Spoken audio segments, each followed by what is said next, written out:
आदाब नाज़रीन, आप देख रहे हैं गुलिस्तान न्यूज़। सलाम जी के प्रोग्राम लेकर मैं आपका मेज़बान गौहर कुची आपकी खिदमत में हाजिर हो रही। इस सलाम जी के प्रोग्राम में आज मेरे साथ देने आए हैं एग्जीक्यूटिव एडिटर इशफाक गौहर। तो नाज़रीन, आज ये प्रोग्राम आप बराह रास्त 10 बजे तक देख सकते हैं और आज कोशिश करेंगे कि आपकी फ़ोन कॉल्स भी इस प्रोग्राम में शामिल करेंगे। और 10 बजे तक इस सलाम जी के प्रोग्राम में हम आपको बताएंगे कि जम्मू कश्मीर के साथ साथ मुल्क और उसके साथ ही खलीज के अंदर इस वक्त क्या कुछ चल रहा है। ईरान, इसराइल और अमेरिका के जंग के हवाले से आज जंग का 21वां दिन है और लगातार जब से लारजानी का कत्ल हुआ है, लारजानी की जब वो उनकी हलाकत हुई है, तो उसके बाद ही ईरान की जानिब से जो हमले हैं वो तेज़ कर दिए गए हैं। इसराइल पर जो हमले हैं वो तेज़ कर दिए गए हैं और इसराइल के अंदर इस वक्त तबाही भी इस तरह की इतलात मौसूल हो रही हैं। जबकि F-35 अमेरिका का जो है उसे भी ईरान ने मार गिराने का दावा किया है। क्या कुछ सूरत हाल है और इसराइल के वज़ीर-ए-आज़म बेंजामिन नेतन्याहू की जानिब से एक बड़ा बयान दिया गया है मशरिक़ वस्ता के हवाले से, खलीज के हवाले से, वो क्या कुछ है वो भी हम आपको बताएंगे।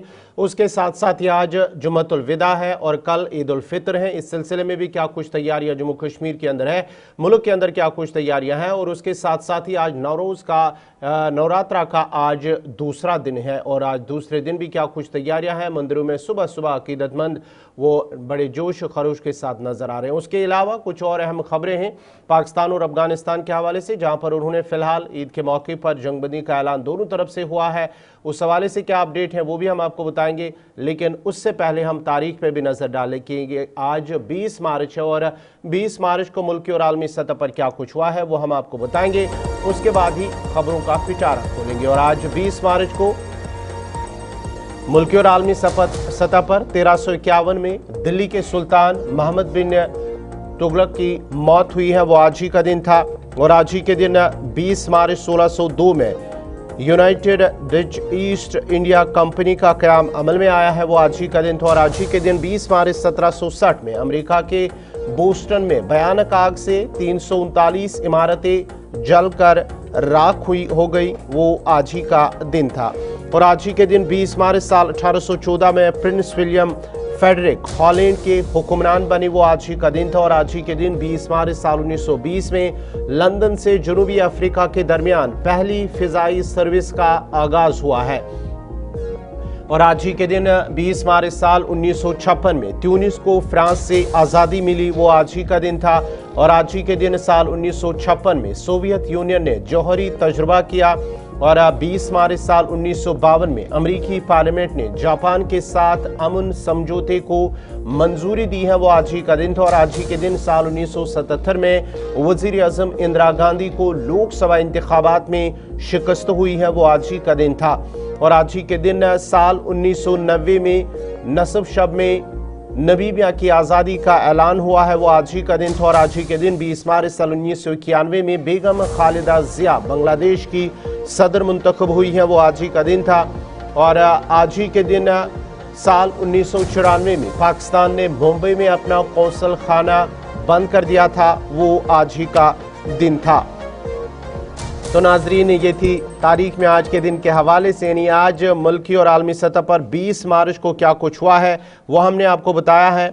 अब बाज़ाब्ता तौर पर खबरों की शुरुआत, और खबरों की शुरुआत में सबसे पहले हम बात करेंगे जम्मू कश्मीर के मौसम के हवाले से, क्योंकि जम्मू कश्मीर के अंदर जो मौसम महकमे मौसमियात ने पेशगोई की थी और इस पेशगोई के मुताबिक फ़िलहाल वादी के मौसम में तब्दीली है। बारिशें मैदानी इलाकों के अंदर और बालाई इलाकों के अंदर हल्की बर्फबारी भी रिकॉर्ड की गई है, जिसकी वजह से अहम राब्ता सड़कें फ़िलहाल बंद है, जिनमें मुगल शाहरा है, श्रीनगर लेह का रोड है, वो भी फिलहाल बंद है। लेकिन वादी के मैदानी इलाकों के अंदर बारिशों का सिलसिला वक्फे से जारी है और उसकी वजह से जो सर्दी में भी कहीं ना कहीं इजाफा देखा जा रहा है। हम आपको बता रहे हैं कि सबसे पहले आज मौसम के मिजाज से आपको अपडेट करें, क्योंकि रियासती महकमे मौसमियात की पेशन गोई के ऐन मुताबिक फ़िलहाल वादी कश्मीर का मतला अबरालूद है।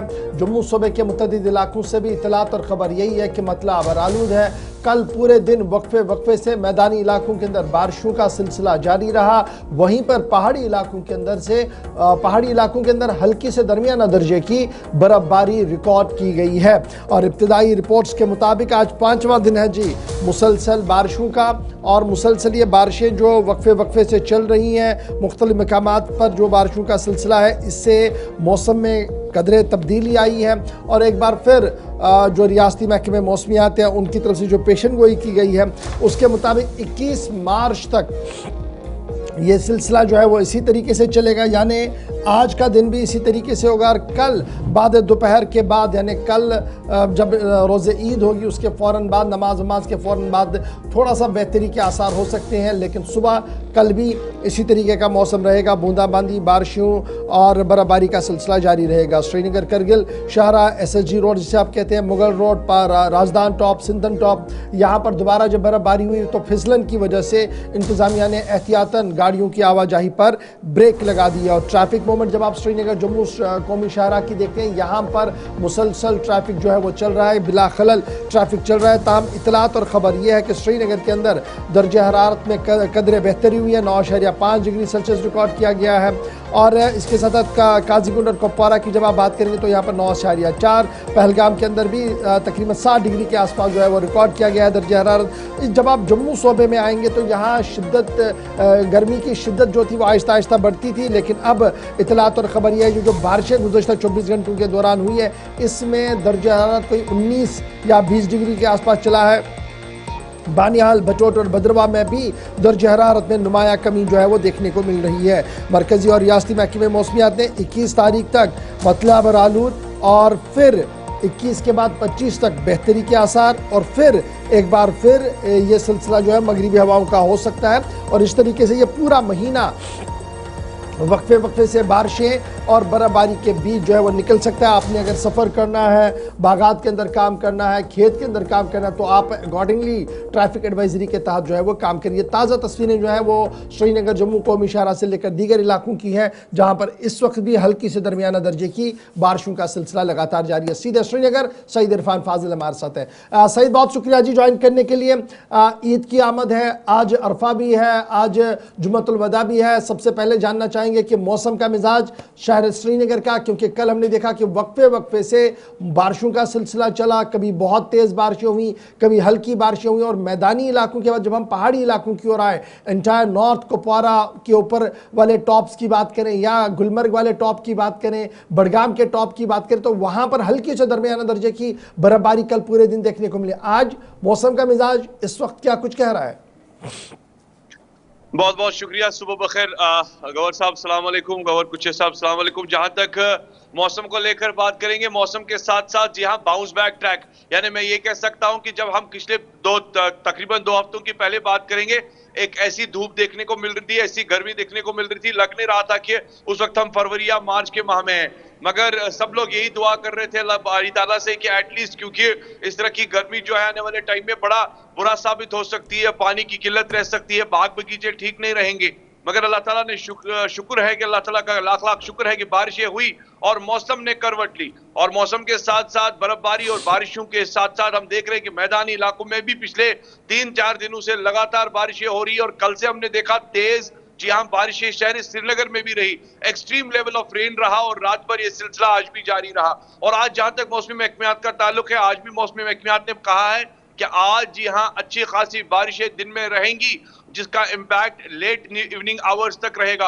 और कल से ये बताया जा रहा है कि तकरीबन 21 तारीख से लेकर 25 तारीख तक मौसम साजगार रहेगा, धूप निकलेगी। उसके बाद फिर से 25 तारीख के बाद जी हाँ, फिर से ये मगरिबी हवाएं असर करेगी, जिसमें बाला इलाकों पर अच्छी खासी बर्फबारी होगी और मैदानी इलाकों पर बारिशें भी होगी। तो कह सकते हैं कि मौसम के साथ साथ जो नदी नाले कुछ टाइम के लिए सूख गए थे, हमने देखा था कि जहलम रिवर है उसमें भी पानी की सतह कम हो गई थी, मगर जिस तरीके से अब हमने देखा कि लगातार पिछले कई दिनों से बारिशें हो रही है और धीरे धीरे नदी नालों में भी पानी जी हाँ दिख रहा है। और इसके साथ इरफान, आपको रोक रहा हूँ जी, चूंकि जब बारिशों की बात आप वादी कश्मीर की कर रहे हैं, हमारे पास इमरान नाइकू साहब ने भी एक रिपोर्ट जहलम से की थी, वो हम ज़रूर अपने नाज़रीन को दिखाएंगे। लेकिन इस बीच खबर जो आ रही है वो किश्तवाड़ से भी सामने आई है। बारिशें श्रीनगर के अंदर हो रही हैं, जम्मू सूबे के अंदर हो रही है, लेकिन इस बीच चीफ एजुकेशन ऑफिसर किश्तवाड़ की एक ताज़ा तरीन नोटिफिकेशन जारी हुई है।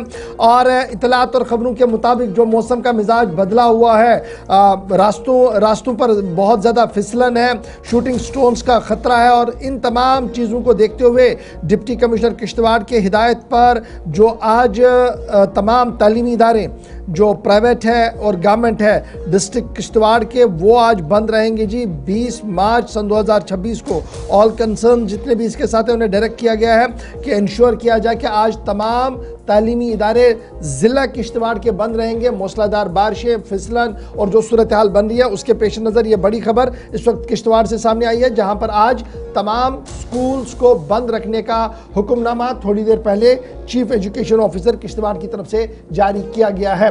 जरा वापस जहलिम की तस्वीरें दिखाइएगा, क्योंकि जहलिम के अंदर सतह आब बहुत कम हुआ था, जिसके बाद सूरत हाल ये थी कि लग रहा था कि आने वाले दिनों में पीने के पानी की शदीद किल्लत हो सकती है, लेकिन रब की मेहरबानियाँ हुई, दोबारा से हल्की से बर्फबारी के ये मनाजिर आप देख रहे हैं जो कल पूरे दिन मुख्तलिफ इलाकों से हुई, और फिर बारिशों का सिलसिला भी चला, जिसके बाद थोड़ी सी राहत जो है न सिर्फ आम लोगों ने राहत ली है बल्कि किसान और हॉर्टिकल्चर के साथ जो लोग हैं उनको भी काफ़ी राहत जो है वो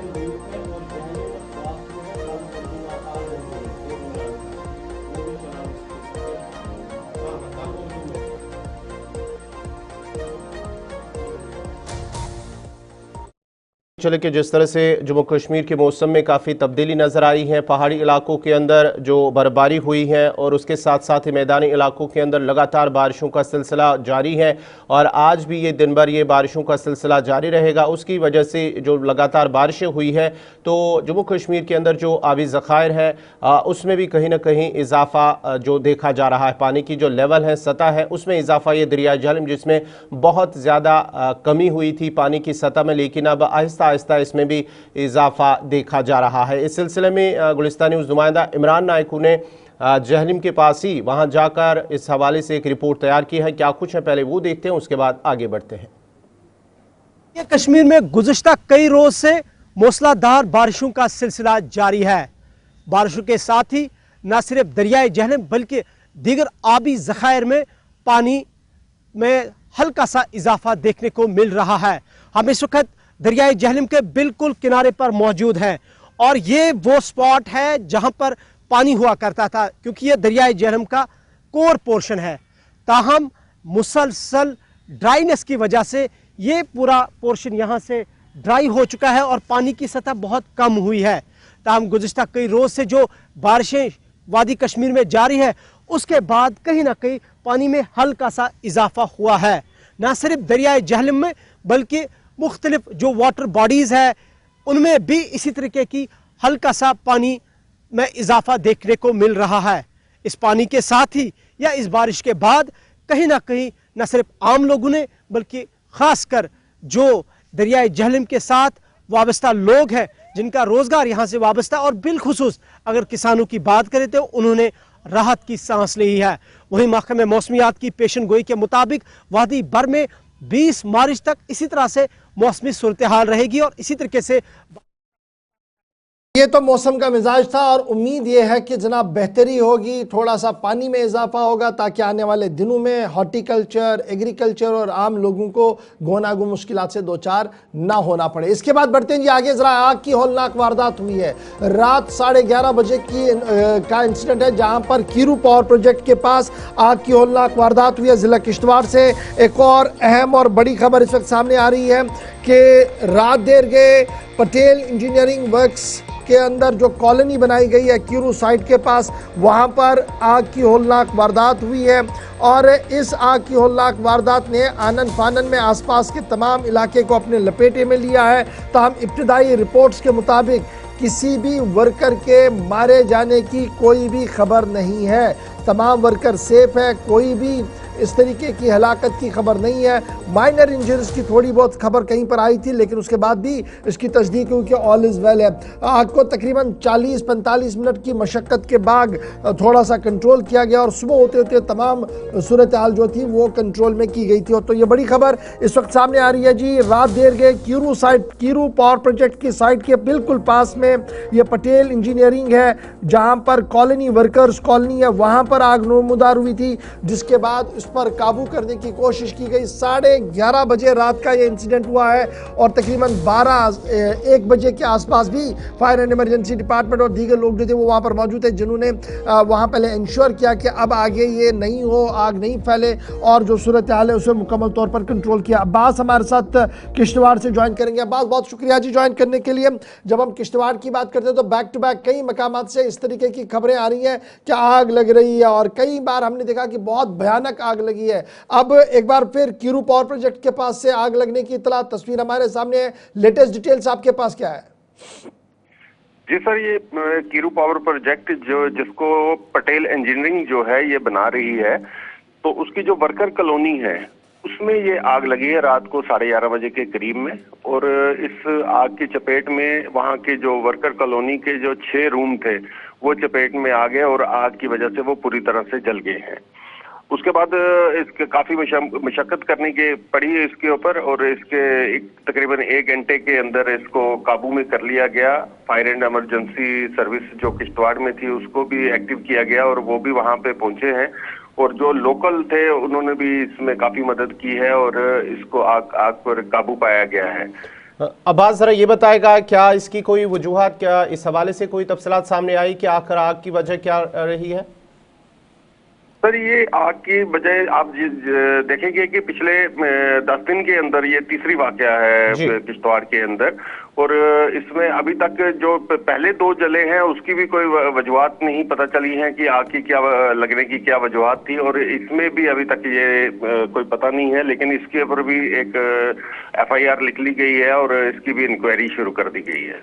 चलिए, बहुत शुक्रिया जी ज्वाइन करने के लिए हमारे साथ। फिलहाल खबर ये कि रात देर के आग की होलनाक वारदात किश्तवाड़ के कीरू पावर प्रोजेक्ट के वर्कर्स कॉलोनी में लगी थी। 7 से 8 कमरे मुकम्मल तौर पर तबाह हुए, ताहम किसी जानी माली नुकसान की कोई इत्तला यहाँ से नहीं है।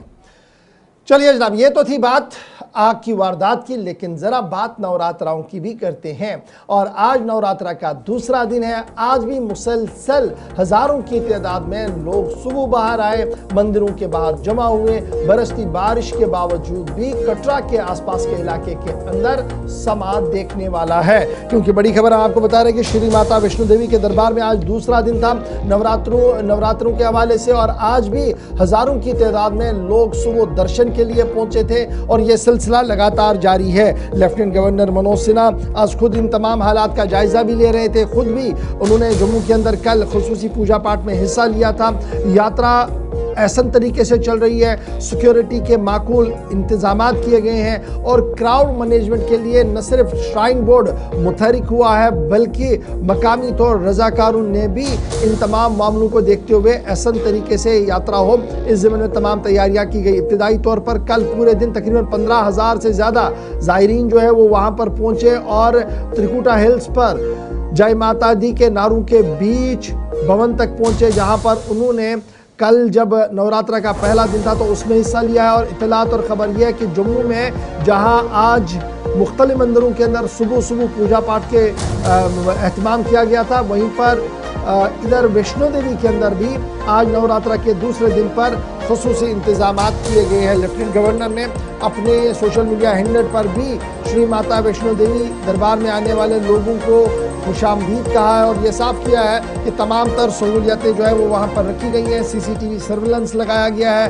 RIFD कार्ड्स के ज़रिए से ट्रैफिक ये जो ट्रैकिंग है उसे रेगुलेट किया जा रहा है और कटरा से भवन के दरमियान तमाम तर इंतजामात किए गए हैं। इस बीच मकामी आबादी ने भी अब की बार इंतजामात पर इत्मीनान का इजहार किया और उम्मीद जाहिर की है कि जो तात्तुल पिछले कई महीनों से श्राइन बोर्ड और मकामी लोगों के बीच चल रहा था वो भी बहुत जल्द ख़त्म हो। ताहम आज नवरात्रा का दूसरा दिन जम्मू में भी मुतअद्दिद मकामात पर खुसूसी पूजा पाठ का एहतमाम चल रहा है और सबसे बड़ा एहतमाम जो है वो माता वैष्णो देवी श्राइन के अंदर हो रहा है, जहाँ पर हज़ारों की तादाद में श्रद्धालु पहुंचकर माता के भवन में जाकर खुसूसी पूजा पाठ में हिस्सा ले रहे हैं।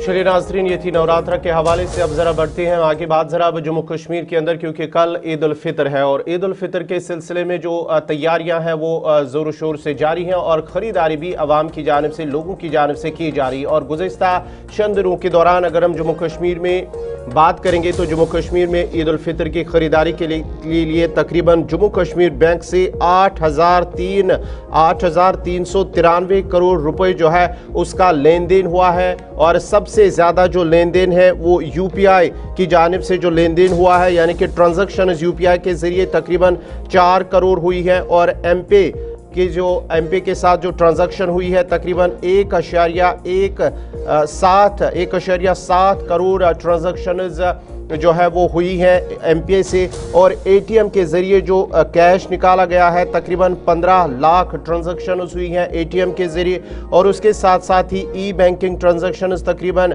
1466 करोड़ रुपए का हुआ है, यानी कि डिजिटल बैंकिंग जो है जम्मू कश्मीर के अंदर काफ़ी उरूज पर रही है। ये 16 से तकरीबन 19 मार्च यानी कि 4 दिनों के दौरान जम्मू कश्मीर बैंक से तकरीबन 8,393 करोड़ रुपए का लेन देन हुआ है इन 4 दिनों के दौरान। और सबसे ज़्यादा जो ट्रांजैक्शन हुई है वो यूपीआई के ज़रिए से हुई है, जिसमें तकरीबन माना जाता है कि 4 करोड़ रुपए का लेन देन हुआ है, यानी कि ट्रांजैक्शन यूपीआई के ज़रिए पेमेंट हुई है इन 4 दिनों के दौरान। और उसके बाद एमपे दूसरे नंबर पर जिसमें 1.7 करोड़ ट्रांजैक्शन हुई है। ईद उल फितर और जुम्मतुल विदा के पेश नज़र जो है आदाद शुमार जारी कर दिए गए हैं बैंक की तरफ से। उसमें कहा गया कि तकरीबन 8,000 करोड़ से ज़्यादा रकूमात जो है वो निकाली गई है। बैंक ट्रांजैक्शन ईद से पहले एक दिन हुई है। और ये डिजिटल रिकॉर्ड्स जो हैं वो ये बता रही है तकरीबन एमपे के ज़रिए से सिर्फ 1.7 करोड़ रुपए की ट्रांजैक्शन हुई है। एटीएम से भी तकरीबन 15 लाख रुपया कैश जो है वो वादी कश्मीर और जम्मू से जो है वो निकाला गया। और ये बताया जा रहा है कि हाईएस्ट वैल्यू ई बैंकिंग ट्रांजैक्शन जो है वो 1,446 करोड़ रुपए के आसपास हुई है, जिसके बाद ये साफ हो रहा है कि जम्मू कश्मीर बैंक का डिजिटल निज़ाम, जिस पर हर बार सवाल उठ रहा था कि जब भी ईद होती है, बड़ा दिन होता है, तो ये डिजिटल नेटवर्किंग इनकी बैठ जाती है। अब की बार अपग्रेडेशन इस तरीके से थी कि फिलहाल किसी तरीके की कोई शिकायत कहीं से नहीं है। यूपीआई और एमपीए दोनों तरीके से जेके बैंक का काम कर रहा है और जेके बैंक ने एदाद-ओ-शुमार भी जारी कर दिए हैं। अब चलते हैं जी आगे, जरा आज के दिन की भी बात करते हैं। आज माही रमजान मुबारक का 30वां दिन है और फिर जो आखिरी जुम्मा है, जुम्मतुल वदा है। अगरचे पिछले जुम्मा को जुम्मतुल विदा कहा गया था, उम्मीद ये थी कि शायद 29 का दिन महीना होगा और आज ईद होगी, चूंकि कल चांद दिखा नहीं और शवाल का महीना कल से शुरू होगा, तो इसलिए आज तीसरा रोज़ा है। और तीसरे रोज़े के साथ साथ आज जनाब जुम्मतुल विदा भी है और कल यौमुल ईद भी है, यानी ईद उल फितर भी है। इस ज़िमन में तमाम तैयारियां वादी कश्मीर और जम्मू के अंदर कर ली गई हैं। और जुम्मतुल विदा के पेश नज़र वादी कश्मीर के अंदर बड़े बड़े इज्तिमात होंगे, उसी तरीके से जिस तरीके से आज मुल्क भर के अंदर बड़े इज्तिमात होने की उम्मीद लगाई जा रही है। सबसे बड़ा इज्तिमा दरगाह हजरत बल श्रीनगर के अंदर होगा, जहां हमने लास्ट फ्राइडे को देखा था तकरीबन 1 लाख से ज़्यादा के करीब लोगों ने नमाज जुम्मा में वहां पर शिरकत की थी। इसी तरीके का अरेंजमेंट और इसी तरीके की उम्मीद जो है वो आज के जुम्मे में भी वहां पर लगाई जा रही है, चूँकि आज अरफा भी है और सुबह ईद है। तो इस ज़िमन में आज की इस नमाज जुमा पर हज़ारों की तादाद में लोग वहाँ पर शिरकत करेंगे। इस ज़िमन में तमाम तैयारियाँ जो है वो कर ली गई हैं। और कल ही हमने देखा था कि रियासती वक्फ बोर्ड की चेयरपर्सन आज खुद वहाँ पर गई थी, जिन्होंने दोनों इंतजाम जुम्मतुल वदा का भी और ईद उल फितर के इंतजाम का जायज़ा लिया था। ताहम तमाम नज़रें आज भी मरकजी जामिया मस्जिद श्रीनगर पर रहेंगी, मीरवाइज मौलवी उमर फारूक पर रहेंगी, जिन्हें लास्ट फ्राइडे भी घर में नज़रबंद रखा गया था और उन्हें नमाज जुमा अदा करने की इजाज़त नहीं दी गई थी। और फिर जामिया मस्जिद के अंदर भी कोई तकरीब नहीं हुई थी। तो क्या आज नमाज जुम्मा या जुम्मतुल वदा वहाँ पर होगा नहीं होगा? अगर वहाँ नमाज जुमा की इजाज़त मिली तो आप देखेंगे कि शहर श्रीनगर के अंदर 2 बड़े इज्तिमात होंगे। एक इज्तिमा डाउनटाउन श्रीनगर का नौहट्टा का एरिया होगा। अगर मीरवाइज और जुम्मतुल मुबारक के पेश नज़र नमाज की इजाज़त मिली वहाँ पर, तो सबसे बड़ा इज्तिमा वहाँ और दरगाह हजरत बल में होगा। अगर वहाँ नहीं हुआ तो आपको सबसे बड़ा शहर का इज्तिमा जो दिखेगा वो दरगाह हजरत बल में दिखेगा, जिसके बाद दीगर बुक्काजात और खानकाहों और दीगर मकामात पर भी नमाज जुम्मा के बड़े बड़े इज्तिमात होंगे। इस बीच जम्मू कश्मीर कश्मीर पुलिस ने इंतजाम किए हैं। इस बीच ट्रैफिक अमले ने भी अपनी एडवाइजरी पहले ही जारी कर दी है। दरगाह हजरत बल और दीगर मकामात की ओर आने वाले लोगों के लिए एक बाज़ाब्ता तौर पर प्लान चॉकआउट किया गया है। और अरफे के पेश नज़र कल भी हमने देखा कि शहर श्रीनगर के अंदर ट्रैफिक जैमिंग के बदतरीन नज़ारे देखने को मिले। 10 मिनट का सफ़र 35 मिनट 40 मिनट तक होता हुआ दिखा। और उम्मीद ये लगाई जा रही है कि आज ट्रैफिक अमले ने मुकम्मल तौर पर प्लान को अपने हाथ में ले लिया है और एग्जीक्यूशन सुबह से ही होगी, ताकि किसी तरीके से कोई रुकावट न तो ज़ायरीन को हो, उन लोगों को जिन्हें नमाज के लिए जाना हो, ना ही उन लोगों को हो जो मार्केट के लिए आए। तो इस तरीके से आज का दिन बड़ा इंपॉर्टेंट है। जुम्मतुल वदा और कल ईद उल फितर की तकरीबात होंगी। मुल्क भर के अंदर भी आज बड़े बड़े इज्तिमात होंगे। जहां जामिया मस्जिद दिल्ली के अंदर सबसे बड़ा इज्तिमा होगा, वहीं पर उत्तर प्रदेश समेत मुल्क की दीगर रियासतों के अंदर भी तमाम तैयारियां वक्फ बोर्ड और मकामी औकाफों की तरफ से कर ली गई है।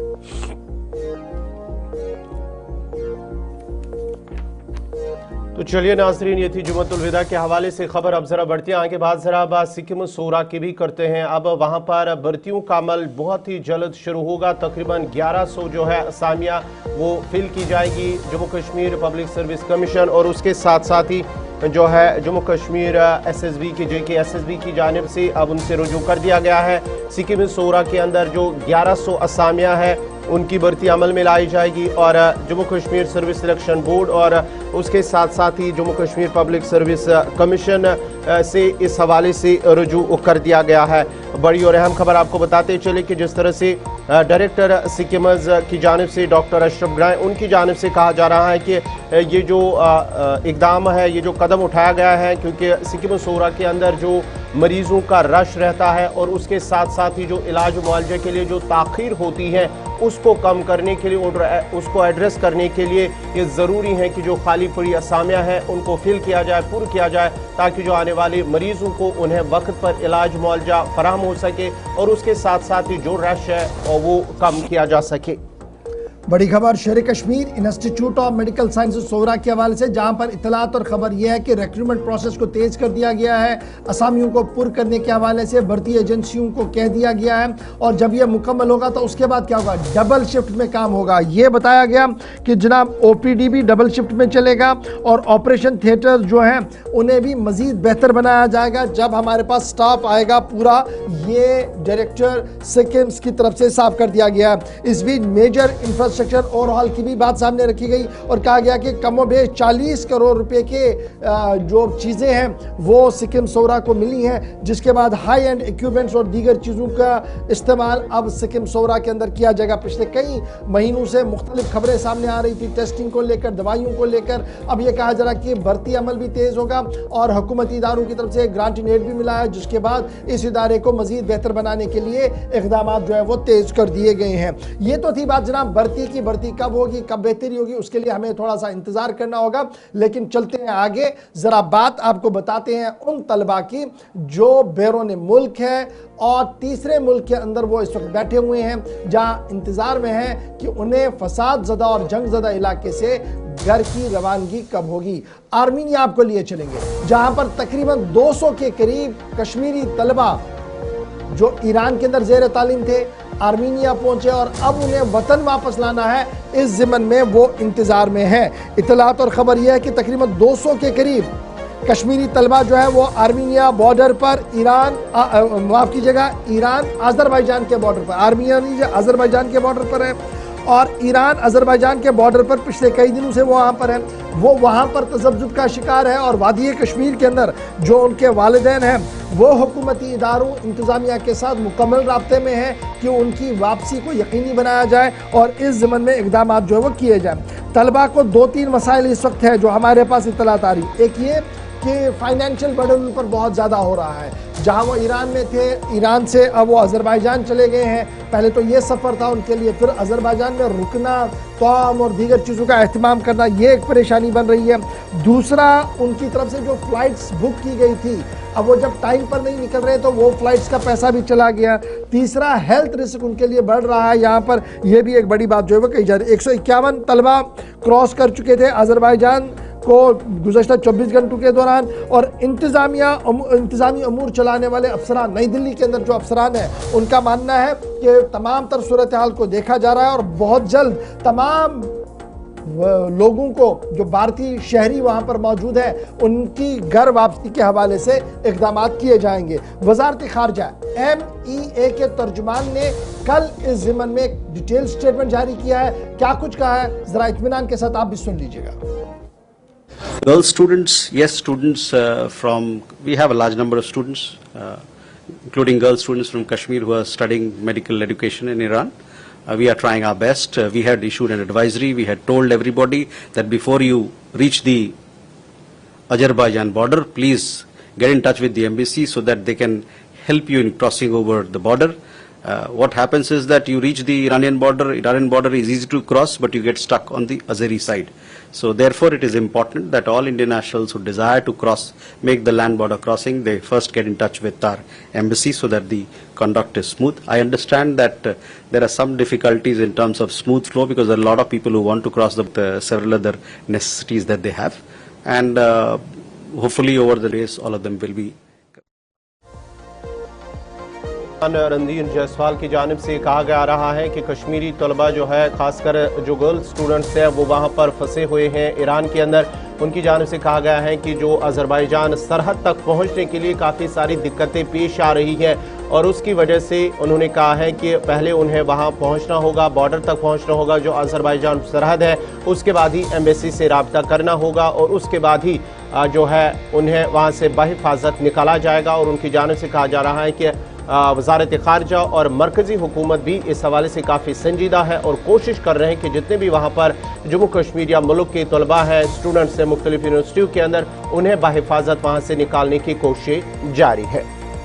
चलिए, बात हो रही है नई दिल्ली में क्या कुछ किया जा रहा है उन तलबा के लिए जो अज़रबैजान के अंदर है, जम्मू कश्मीर के तलबा और घर वापसी के मुंतज़िर है। कोशिश की जा रही है कि उन्हें बहिफाजत जो है वो वापस लाया जाए। लेकिन अब ज़रा बात आपको नई दिल्ली की हुई है तो ज़रा बात आपको बता दें कि लद्दाख और नई दिल्ली के बीच राब्ते बराबर है, लेकिन राब्तों के बीच कुछ खबरें सामने आ रही है। और खबर ये आ रही है कि मरकज़ी हुकूमत ने लद्दाख LAB और KDA को कहा है कि जनाब तमाम मामला पर गौर हो रहा है, लेकिन आप स्टेटहुड और 6 शेड्यूल वाले मामले पर नरमी लाएं। ज़राया हमें बता रहे हैं कि बड़ी खबर जो हम आपके सामने रख रहे हैं कि मरकजी हुकूमत ने LAB और KDA से कहा कि जो आपका स्टैंड है जी 6 शेड्यूल और स्टेटहुड को लेकर, इसमें थोड़ी सी नरमी लाएं।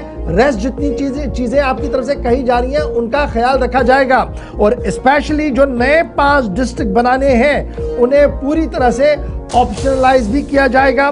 लद्दाख ऑटोनोमस हिल डेवलपमेंट काउंसिल कारगिल के डेलीगेशंस के साथ भी गुज़श्ता दिनों मीटिंग्स हुई है, लेकिन फिलहाल बड़ी बात ये जो इतलात और ख़बर आ रही है कि मरकज़ी हुकूमत ने इंडिकेशन ये दी है कि वो नए ज़िलों की तैनाती के हवाले से कोशिशें कर रही हैं, रेस्टोर उन्हें किया जाएगा और बजटरी सपोर्ट यानी जो पैसा काटा जा रहा था वो भी नहीं कटेगा, वो भी वापस आएगा। लेकिन जनाब लेह अपेक्स बॉडी और करगिल डेमोक्रेटिक अलायंस जो है वो थोड़ा फ्लेक्सिबल अप्रोच अडॉप्ट करें जी स्टेटहुड और 6 शेड्यूल के हवाले से, जिसको लेकर उनकी तरफ से बड़ी बातें कही जाए। अब ये जो 5 नए ज़िले बन रहे हैं ना, ये शाम, नोबरा के अंदर, चंगथान, लेह के अंदर, ज़ंस्कार, द्रास और कारगिल के अंदर ये जो है बन रहे हैं और मरकज़ी हुकूमत की तरफ से साफ कर दिया गया है कि मामलात को देखा गया है और कुछ मज़ीद काम भी जो है वो किए जाएंगे, कुछ मज़ीद पैसा भी दिया जाएगा। Engineering college, agriculture university, women's college और दीगर चीज़ों के हवाले से भी इक़दाम किए जाएंगे। लेकिन आपकी लीडरशिप को क्या करना है जी, थोड़ी सी नरमी करनी है। किस पर नरमी करनी है? स्टेटहुड और 6 शेड्यूल के हवाले से।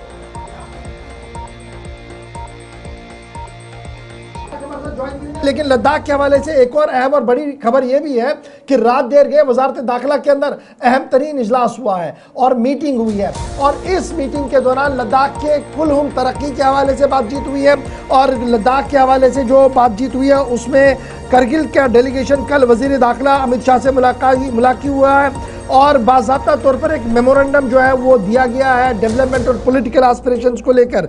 CEC कारगिल डॉक्टर जाफर आखून, मेंबर पार्लियामेंट लद्दाख हनीफा जान साहब और उसके साथ साथ दीगर लोग कुछ मौजूद थे जिन्होंने बाज़ाब्ता तौर पर अपनी बात भी रखी है और बाज़ाब्ता तौर पर इस बात की मांग की है कि सिविल फ्लाइट्स को फुल फ्लेजेड करगिल एयरपोर्ट से चलने की इजाज़त दी जाए ताकि दूरियां मजीद कम हो सके। और इसके साथ साथ 5 करोड़ रुपया जो पावर फॉर लोकल एडमिनिस्ट्रेशन है उसको रेस्टोर किया जाए। 200 बेडेड अस्पताल की बात रखी गई है और दीगर चीज़ों को भी जो है वो जिक्र किया गया है दाखिला वजीर के साथ मुलाकात के हवाले से। एक तरफ से मुलाकात हुई है, दूसरी तरफ से दाखिला वजारत ये कह रही है कि जनाब आप अपने मौके में थोड़ी सी नरमी लाइए, फिर देखिए लद्दाख को गुलजार कैसे बनाया जाता है। सीधे अपने नुमाइंदे के पास चलेंगे, मोहम्मद इसाक हमारे साथ है। इसाक, बहुत शुक्रिया जी ज्वाइन करने के लिए। पहली खबर कि स्टैंड में थोड़ी सी नरमी लाएं जी, स्पेशली 2 चीज़ें, स्टेटहुड और 6 शेड्यूल, इसमें थोड़ी सी नरमी लाएं, फिर देखिए मामला कैसे बदलते हैं। और दूसरी खबर ये कि कारगिल डेलीगेशन ने कल दाखिला वजीर से मुलाकात की, डेवलपमेंट के हवाले से, पॉलिटिकल एस्पिरेशंस के हवाले से लंबा चार्टर उन्हें सौंप दिया गया है। दोनों पर जरा बात रखिएगा, डेलीगेशन को क्या कहा गया है, कितना पुरुमीद है वो, और ये जो नई दिल्ली से खबर आ रही है कि स्टैंड में थोड़ी सी नरमी लाइए, क्या ये मुमकिन है आज के दिन में? जी, फिलहाल लेह अपेक्स बॉडी और कारगिल डेमोक्रेटिक अलायंस की बात करें, 24 सितंबर के बाद उन्होंने कुछ दिन पहले ही लद्दाख भर में एक प्रोटेस्ट रैली निकाला गया था जिसमें उनका मांग था कि जो एक बातचीत है, एक डायलॉग का सिलसिला यूनियन गवर्नमेंट के साथ लगातार चल रहा है, उसको रिज्यूम किया जाए। फिलहाल कारगिल डेमोक्रेटिक अलायंस और लेह अपेक्स बॉडी अपने जो मुद्दे हैं स्टेट और 6 शेड्यूल के ऊपर स्टैंड है। ये बात तब आया होगा जब नेक्स्ट राउंड ऑफ टॉक होगा और उनका ये भी कहना है कि फिलहाल गवर्नमेंट की तरफ से भी किसी की तरह की प्रपोजल देखने को नहीं मिला है कि गवर्नमेंट का क्या जो है गवर्नमेंट का क्या सोच विचार है लद्दाख को लेकर। और उनका कहना है कि फिलहाल उनको जिस तरह से ड्राफ्ट प्रपोजल मांगा था इससे पहले, तो उन्होंने सारा draft proposal apex body democratic alliance ने लद्दाख को मद्देनजर रखते हुए गवर्नमेंट के सामने रखा है। तो नेक्स्ट राउंड ऑफ टॉक की लगातार मांग कर रहे हैं और नेक्स्ट राउंड ऑफ टॉक में तय होगा कि किस तरह की जो है क्या अपेक्स बॉडी के लिए नरमी बरतेगा, क्या गवर्नमेंट की तरफ से और एक प्रपोजल रखा जाएगा लद्दाख को मद्देनजर रखते हुए, ये नेक्स्ट राउंड ऑफ टॉक में ही तय होगा। और जो डायलॉग है उसको जल्द से जल्द करने की मांग जो है किया गया है। जो डेलीगेशन की आप बात कर रहे हैं, ये अपेक्स और कारगिल डेमोक्रेटिक अलायंस से बिल्कुल एक अलग डेलीगेशन है। ये LADC कारगिल के chief executive councillor doctor Jafar Akhon और मेंबर ऑफ पार्लियामेंट और उसके साथ साथ जो एग्जीक्यूटिव काउंसलर हैं जाकिर हुसैन, उनका एक delegation union home minister Amit Shah से मुलाकात की है। और इस डेलीगेशन में एक अहम जो पॉइंट उन्होंने रेज किया है, क्योंकि लद्दाख को गवर्नमेंट की तरफ से 5 नए डिस्ट्रिक्ट के ऐलान करने के बाद खासकर कारगिल में सांगपू सब डिवीजन जो कि एक हाईएस्ट पॉपुलेटेड एरिया है और चकरतिक्तन सब डिवीजन में भी डिस्ट्रिक्ट की मांग लगातार कर रहा था। और इस बार इन्होंने इस हाई डेलीगेशन ने जो सांगपू और चकरतिक्तन सब डिवीजन को डिस्ट्रिक्ट की मांग यूनियन होम मिनिस्टर के सामने रखा है। और उनका कहना है कि उनकी तरफ से भी यूनियन होम मिनिस्टर की तरफ से डिस्ट्रिक्ट की मांग को लेकर कहीं ना कहीं पॉजिटिव रिस्पॉन्स देखने को मिला है। दूसरा कारगिल स्पेसिफिक जो अहम डिमांड था कि पिछले कई सालों से यानी पिछले लगभग 30-40 साल से कारगिल के लोग मांग कर रहे हैं कि कारगिल एयरपोर्ट को लेके, और अभी तक इस मांग को फुलफिल नहीं किया है। तो एक बार फिर कारगिल एयरपोर्ट को फुल फ्लेजेड जो है ऑपरेशनल सिविल फ्लाइट ऑपरेशनल नाइलाइजेशन को लेके उन्होंने मांग की है और साथ ही साथ रनवे को एक्सटेंशन करने की मांग की है। और इसके अलावा जिस तरह से अगर हम कारगिल की बात करें तो लद्दाख के अंदर पिछले कुछ साल पहले 2 अहम जो है कॉलेजेस की अनाउंसमेंट की हैं, जिसमें खासकर मेडिकल कॉलेज और engineering college. Medical college sanction किया था लेह के लिए और इंजीनियरिंग कॉलेज सैंक्शन किया था कारगिल के लिए। फिलहाल जो है मेडिकल कॉलेज के ऊपर थोड़ी बहुत काम हुई है, लेकिन इंजीनियरिंग कॉलेज के एस्टेब्लिशमेंट का जो अनाउंसमेंट करने के बाद फिलहाल जो है एस्टेब्लिशमेंट जो है कहीं नजर नहीं आ रहे हैं। इंजीनियरिंग कॉलेज की को जो बनाने की जो है वो चीजें ग्राउंड पे दिखाई नहीं दे रही, तो उसको लेके इंजीनियरिंग कॉलेज की जो मांग है वो लगातार किया जा रहा है। और साथ ही साथ तीसरा जो डिस्ट्रिक्ट हॉस्पिटल कारगिल है जो फिलहाल जो है 100 बेड के ऊपर चल रहे हैं, जिस वजह से यहाँ पे कहीं न कहीं जो है बेडिंग कैपेसिटी की बात करें, स्टाफ की कमी की बात करें, डॉक्टर्स की कमी की बात लगातार देखने को मिल रहे हैं। तो उसको मद्देनजर रखते हुए जो है 200 बेडेड जो हॉस्पिटल की मांग जो है वो लगातार किया है, और साथ ही साथ एग्रीकल्चर यूनिवर्सिटी और वुमेन डिग्री कॉलेज की भी मांग किया है। तो ये तो मांग्स और चार्टर डिमांड्स की बात है। क्या वज़ारत दाखिला या वज़ीर दाखिला साहब ने कोई इमीडिएट रिस्पॉन्स इसमें दिया है कि ये चीजें हो सकती हैं? जिस तरह से जराये के हवाले से हमें अपडेट मिली है कि एक पॉजिटिव और एक फ्रूटफुल माहौल में मीटिंग यूनियन होम मिनिस्टर के साथ हुआ है, और उनकी तरफ से कहीं न कहीं पॉजिटिव रिस्पॉन्स आया है, लेकिन प्रॉम्प्ट डिसीजन की बात सामने चलिए, बहुत शुक्रिया मोहम्मद इसाक हमारे साथ ज्वाइन करने के लिए, अपडेट करने के लिए, और ये बताने के कि लद्दाख के अंदर पॉलिटिकली महाज पर इस वक्त क्या चल रहा है, सियासी महाज पर क्या कुछ है, और नई दिल्ली से जो खबर आ रही थी इसको लेकर किस तरीके का रिएक्शन वहाँ पर है। छोटा सा ब्रेक लेंगे जी। यहाँ पर ब्रेक के बाद आपको बताएंगे कि कल यौमुल ईद है, और ईद के मौके पर आप बाजारों में तो नहीं जाते, लेकिन बागात में हमारे नौजवान बहुत सारे जाते हैं। क्या आप जा पाएंगे, नहीं जा पाएंगे, इस पर ज़रा एक बात बताएंगे आपको। आगे बढ़ेंगे तो आपको बताएंगे कि कांग्रेस ने साबिक सदर के हवाले से एक बड़ा फैसला लिया है। अब ये किस साबिक सदर के हवाले से फैसला लिया और क्या इसके पीछे की कहानी, और फिर आगे बताते हैं। आगे चलेंगे तो आपको ईरान भी लिए चलेंगे, तालिबान की कहानी भी बताएंगे, लेकिन यहां पर सबसे पहले छोटा सा तिजारती वक्फा होगा।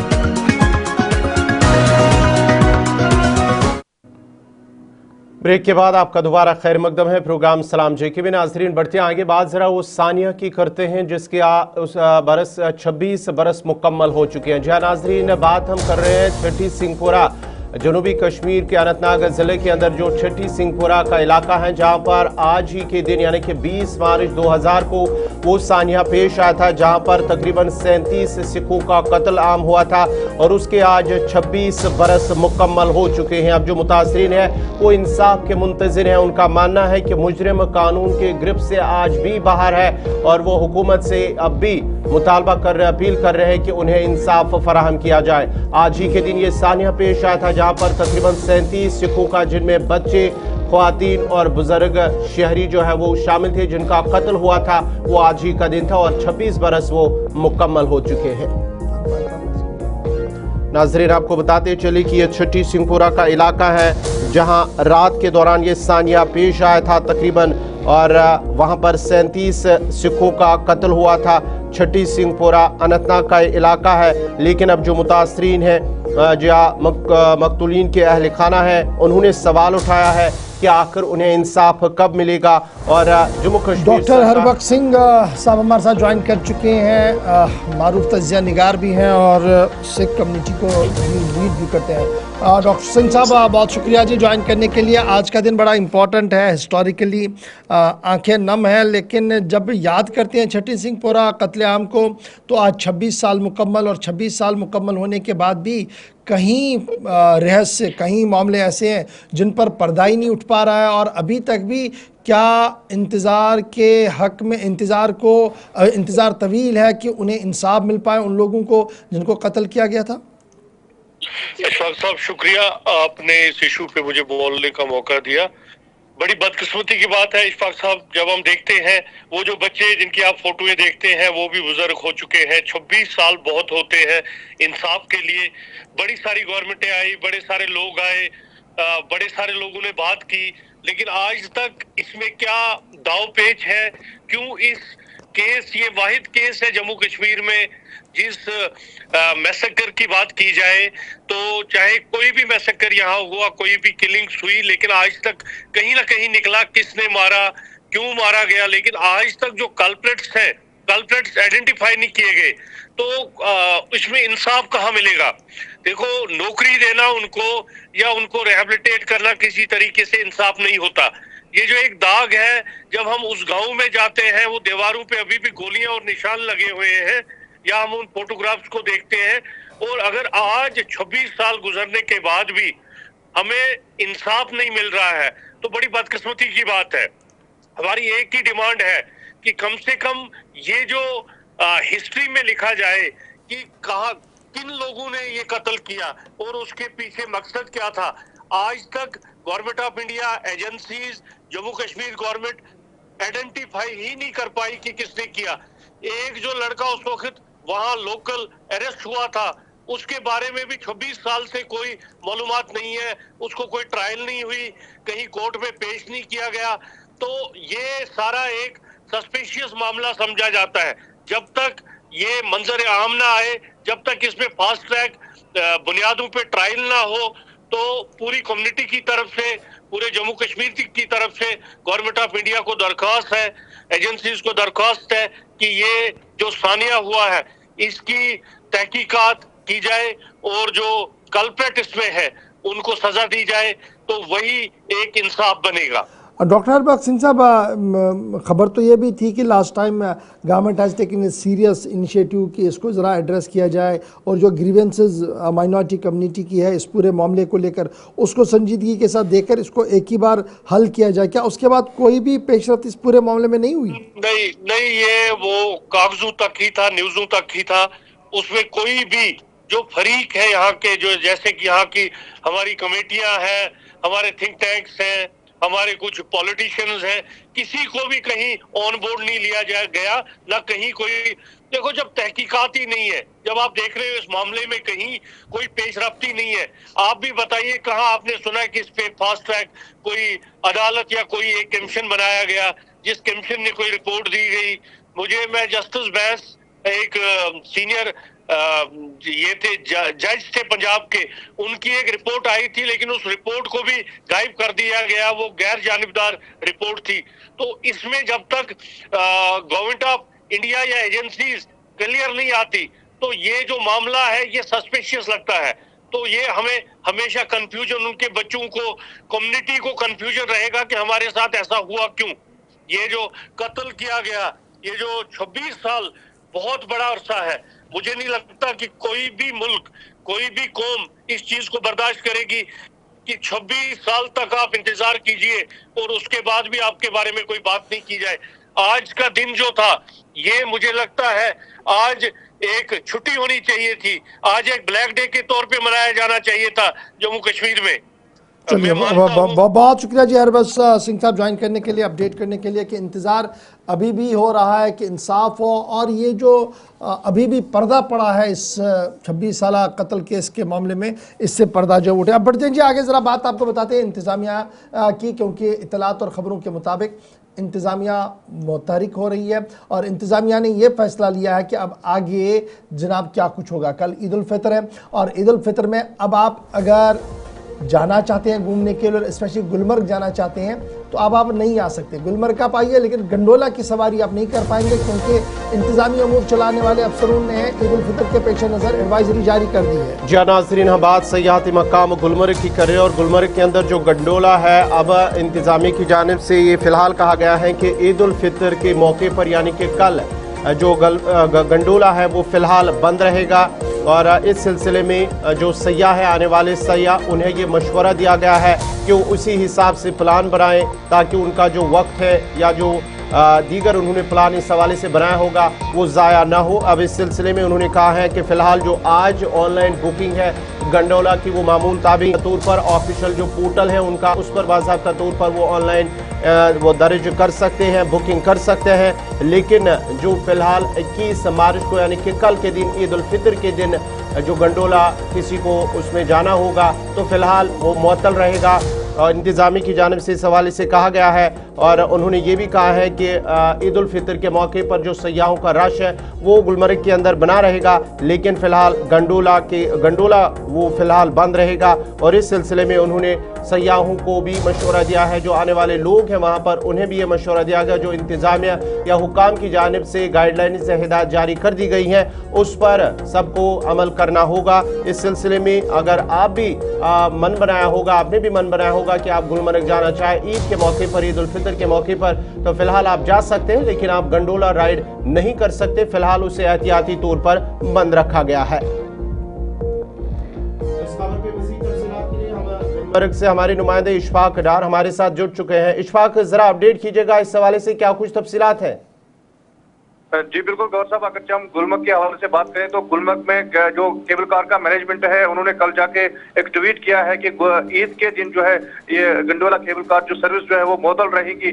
अगरचे सुबह ही हमारी मैनेजमेंट से बात भी हुई तो उनका ये साफ कहना है कि क्योंकि कल कहा गया था कि आज ईद है, लेकिन ईद जो है कल मनाई जाएगी और उस हवाले से जो है गंडोला सर्विस जो फेज 1 है या फेज 2 है, दोनों सर्विस जो है आज के लिए जो है बिल्कुल चालू रहेंगी। जो सयाह गुलमर्ग में मौजूद हैं या बाहर से आना चाहते हैं वो आज दिन भर के लिए गंडोला सर्विस का लुत्फ उठा सकते हैं। ताहम जो कल सुबह के लिए कहा गया है कि कल पूरे दिन भर जो है ये गंडोला सर्विस मौतल रहेगी, क्योंकि गुलमर्ग में क्योंकि पता ही आपको कि जब कल भी देखा गया बर्फबारी हुई है और बर्फबारी के बाद में काफी सारे सयाह आए थे, उन्होंने बुकिंग की थी। तो एमडी गंडोला जो है सईद कमर सजाद, उनसे भी हमारी सुबह बात हुई तो उनका ये कहना है कि जो भी सयाह गुलमर्ग में मौजूद होंगे वो प्री बुकिंग कर सकते हैं और जिनके सयाहों की कल के लिए बुकिंग रखी गई है वो बुकिंग उनको रिफंड में भी मिल सकती है। अगर वो संडे को केबल कार की सवारी करना चाहते हैं तो उनके लिए संडे को भी केबल कार जो है खोल दिया जाएगा और 8 ही बजे जो केबल कार जो है ऑपरेशनल किया जाएगा।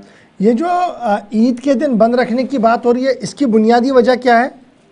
देखिए गौर साहब, क्योंकि गुज़श्ता कई सालों से हमने देखा कि केबल कार की सर्विस जो है चाहे वो रात को जो है या दिन को जो ऑपरेशनल रहती थी, लेकिन इस बार जो है सईद कमर सजाद ने फैसला लिया है कि ईद की छुट्टी के हवाले से आज जुम्मतुल विदा है, आज ऑपरेशन रहेगा और कल जो है ये एहतियाती तौर बंद रखा जाएगा क्योंकि ईद की छुट्टी है और ज्यादातर स्टाफ जो है वो कश्मीर से ही ताल्लुक रखता है। उनके हवाले से ये कहा गया कि आज जो है इनको रियायत दी जाएगी, ईद के हवाले से उनको छुट्टी का ऐलान कर दिया गया है। चलिए, बहुत शुक्रिया जी ज्वाइन करने के लिए, हमारे साथ अपडेट करने के लिए कि केबल कार एक दिन के लिए बंद रहेगा ईद उल फितर के पेश नज़र। आगे बढ़ते हैं, बात ज़रा कांग्रेस की करते हैं। कांग्रेस ने अपने साबिक सदर वकार रसूल पर एक बार फिर भरोसा किया है और वकार रसूल को मुल्क के मुख्तलिफ रियासतों के अंदर भेजा जा रहा है ताकि संगठन को मजीद मजबूत किया जाए। एक तरफ से कांग्रेस के अंदर यह आवाज़ थी कि वकार रसूल पार्टी को कमज़ोर कर रहे हैं, दूसरी तरफ से पार्टी लीडरशिप नई दिल्ली से वकार रसूल पर हाथ फेरते हुए उसे स्टेट बाय स्टेट इंचार्ज बनाकर आगे भेज रही है। जी नाज़रीन, हम बात ऑल इंडिया कांग्रेस कमेटी की कर रहे हैं, जिनकी जानिब से वकार रसूल जो साबिक जम्मू कश्मीर प्रदेश कांग्रेस कमेटी के सदर भी हैं, अब उन्हें नई जिम्मेदारी दी गई है। ऑब्जर्वर उन्हें बनाया गया है, जो संगठन सृजन अभियान है उसके लिए उन्हें ये जिम्मेदारी दी गई है। और ये सब तभी हुआ है जब 2 दड़े हुए हैं इस कांग्रेस के अंदर, जम्मू कश्मीर कांग्रेस कमेटी के अंदर। और पहले जो वकार रसूल सदर थे उसके बाद ही तारिक हमीद करा को ये जिम्मेदारी दी गई है, उन्हें सदर मुंतखब किया गया है। उसके बाद ही ये कहा जा रहा है कि पार्टी के अंदर इख्तिलाफात हैं जम्मू कश्मीर के अंदर, जो है एक दड़ा जो है वो वकार रसूल के हामी थे कि उनको सदर बनाना चाहिए, उसे क्यों हटाया गया। और उसके साथ साथ ही जो कुछ कांग्रेस के लीडरान और कारकुनान थे वो तारिक हमीद कर्रा के उसमें हक में थे, लेकिन अब हाईकमान की जानिब से फैसला किया गया है जहां पर अब वकार रसूल जो साबिक सदर ऑल इंडिया कांग्रेस कमेटी के हैं, यानी कि जम्मू कश्मीर कांग्रेस कमेटी के हैं, उन्हें अब ये नई जिम्मेदारी सौंपी गई है।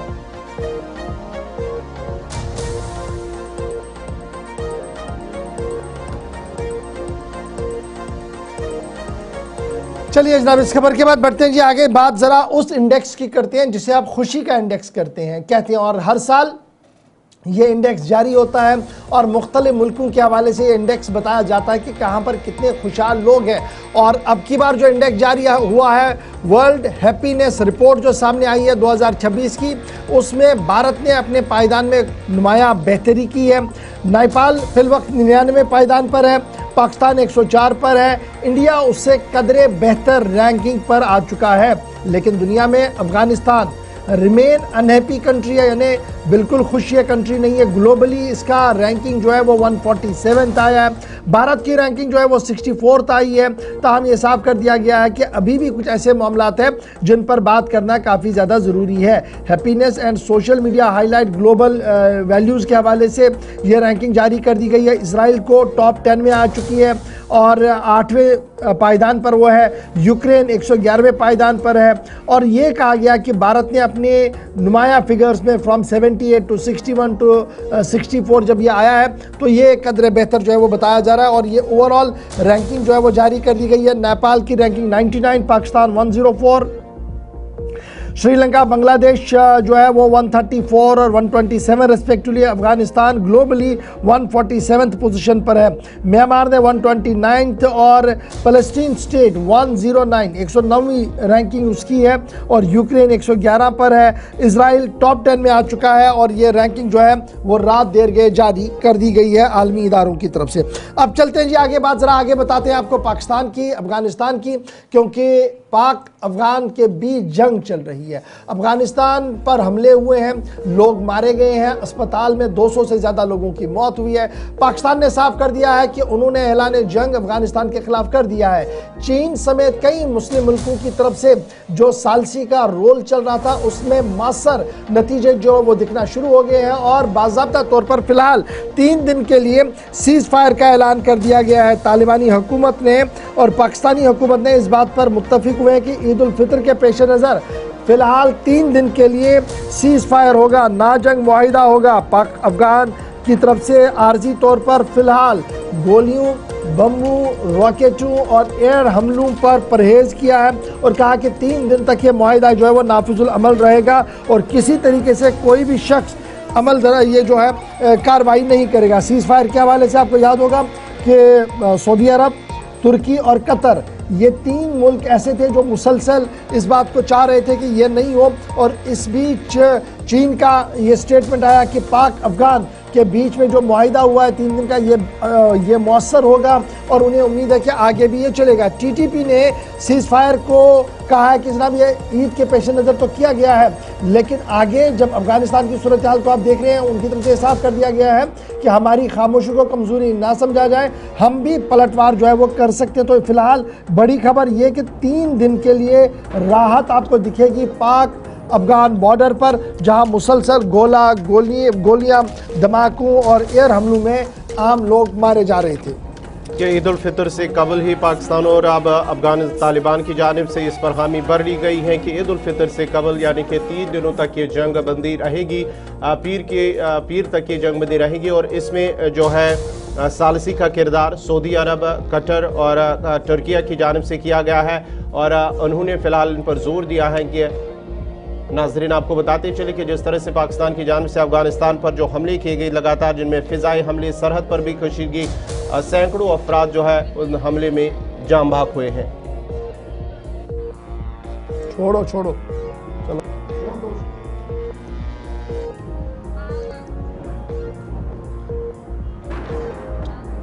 चलिए इस खबर पे हम मज़ीद बात करने के लिए हमारे साथ न्यूज़ एडिटर आसिफ रशीद जुड़ चुके हैं। आसिफ, ज़रा मज़ीद अपडेट कीजिएगा, जिस तरह से हालात और कशीदा हालात बने हुए थे अफगानिस्तान और पाकिस्तान के दरमियान, अब दोनों तरफ से 3 दिनों तक जंगबंदी ईद उल फितर से कबल यानी कि पीर तक रहेगी। क्या कुछ सूरत हाल बनी रही और क्या कुछ मज़ीद अपडेट है? देखिए गौहर, इसमें कतर की तरफ से और इसके अलावा उनके कुछ साथी ममालिक हैं जिनकी तरफ से मुसलसल कोशिशें की जा रही थी। सऊदी अरब का भी एक रोल है जो इस जंग को खत्म होने की कोशिशें या कराने की कोशिशें कर रहा था, क्योंकि मशरक़ वस्ता में ऑलरेडी एक जंग चल रही है। तो ये साउथ एशिया के इलाके जो ईरान और आसपास के हिस्सों में जिनके सरहदें टकराती हैं, ये एरियाज मुतासिर ना हो, इस बात पर भी तवज्जो काफी लोगों की गई। और कतर समेत मुख्तलिफ ममालिक, जिसमें ओमान भी बाद में आया, इनकी कोशिशों के बाद अब हुआ यह है कि ये सिर्फ 3 दिन के लिए, अभी पीर तक फिलहाल अनाउंसमेंट की गई है। जो डिफेंस मिनिस्टर हैं तालिबान के, उनकी तरफ से, और जो हक्कानी नेटवर्क के पहले सरबराह भी रहे, उन्होंने वाज़े कल प्रेस कॉन्फ्रेंस में कहा कि जब तक हम चाहेंगे तब तक सीज फायर रहेगा, जिसका एक मैसेज भी था कि ईद उल फितर के मौके पर ह्यूमैनिटेरियन बेसिस पर या इंसानी बुनियादों पर फैसला लिया जाएगा। मजीद लोग मुतासिर ना हो तो फैसला लिया गया, लेकिन पाकिस्तान की जो टॉप अथॉरिटीज थी उनके साथ राब्ता नहीं हुआ। निचली सतह पर जो फौजी अफसरान है उनके साथ हतमी नतीजे पर जो मीटिंग हुई है बॉर्डर बेल्ट के अंदर उसमें इस नतीजे पर पहुंचे हैं कि 3 दिन यानी 72 घंटे का ये सीज फायर रहेगा। जब 3 दिनों को आप कंपेयर करके देखते हैं तो कल ईद उल फितर पाकिस्तान में भी है और अफगानिस्तान के अंदर मनाई जा चुकी है, तो ये 2 और 3 दिन एतवार को लगभग खत्म हो जाते हैं, समाप्त हो जाएंगे। फिर पीर के दिन नई हमलों का आगाज हो सकता है, जिसमें ऑलरेडी उन्होंने इशारा दिया। प्रेस कॉन्फ्रेंस में उनसे सवाल पूछा गया था कि क्या मंडे से या पीर से दोबारा हमलों का आगाज होगा, तो उसमें उन्होंने हैरानकुन जवाब दिया कि मंडे को सुबह 10 बजे तक हम डिसाइड करेंगे, जिसका मतलब यह है कि शायद फिर से अभी हमलों की नीयत उनकी है, दोनों तरफ से कार्रवाइयां हो सकती है। और सिंपल सी बात है, जब इतना बड़ा जख्म काबुल को दिया गया है तो उसके बाद उन्होंने कहा कि काबुल जब सेफ नहीं है तो हम इस्लामाबाद और कराची को भी सेफ नहीं रहने देंगे। दूसरी तरफ कोशिशें हो रही हैं, ये एक आर्जी जब सीज फायर हुआ है, जंगबंदी हुई है, कतर के वज़ीर खारजा की जानिब से एक बयान आया जिनके मुताबिक मुस्तकिल तौर पर ये जंगबंदी हो जाए, इंसानी जानों का मजीद ज़िया ना हो। ऑलरेडी खित्ता जो पास वाला है वो एक बड़ी जंग का में इस वक्त धकेल दिया गया है, वहां से नुकसान से होते हुए इस एरिया को नुकसान से बचाया जाए। ये कोशिशें की जा रही हैं कि कम से कम ये थोड़ा और पीरियड खिंच जाए, तो 3 से ये 15-20 दिन 1 महीने तक बात बने, जब तक टॉप लेवल की लीडरशिप मिले। ये याद रखिएगा कि जितने भी फौजी जो सरकर्दा रहनुमा एक तरफ सिविल अथॉरिटीज चलाते हैं अफगानिस्तान के अंदर, इधर पाकिस्तान के वज़ीर जो इतलात हैं, वज़ीर खारजा हैं या वज़ीर दिफा हैं या फौज की आला क़यादत है, उनमें किसी का कोई राब्ता नहीं हुआ। ये निचले लेवल पर है। सेकंड लीडरशिप ने तय किया है कि आर्जी बुनियादों पर 3 दिन का सीज फायर रहेगा। अच्छा, ये बड़ा इंपॉर्टेंट है, आप कह रहे हैं कि ये सेकंड रैंक जो लीडरशिप है उन्होंने किया, लेकिन यहाँ से इतलात है कि 2-3 मुल्कों ने, जिनमें कतर भी शामिल है, सऊदी अरब भी, तुर्की भी शामिल है, वो कह रहे हैं कि जनाब वी वेलकम दिस स्टेटमेंट। और चीन का स्टेटमेंट भी आया है कि उन्हें उम्मीद है कि ये जनाब आगे चलेगा। अगर ये टॉप वाली लीडरशिप में नहीं हुआ है, सेकंड रैंक लीडरशिप कर रही है, तो ये 3-4 देश जो स्टेटमेंट जारी कर रहे हैं, क्या इन्हें डार्क में रखा गया है?